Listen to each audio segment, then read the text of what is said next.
మేషరాశి ఫలితాలు కూడా నవంబర్ 15వ తేదీ నుండి నవంబర్ 30వ తేదీ వరకు మనం చూసినట్లయితే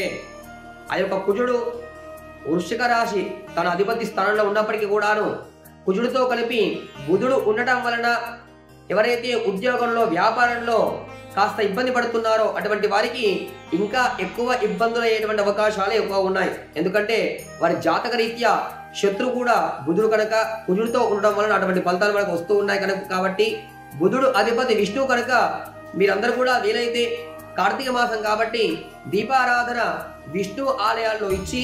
కార్తీక దామోదరాయ నమః అనుకోండి. దానితో పాటు ఆ యొక్క బుధుడికి ఇష్టమైనటువంటి ధాన్యము పెసర్లు కనుక పెసర్లు కిలం పావు దానం ఇచ్చి గుళ్ళో ఎవరైతే విష్ణుని స్తుతించి నమస్కారం చేసుకుంటారో అటువంటి వారికి ఉద్యోగంలో వ్యాపారంలో కాస్త ఉపశమనం కలుగుతుంది అని మనము చెప్పవచ్చు.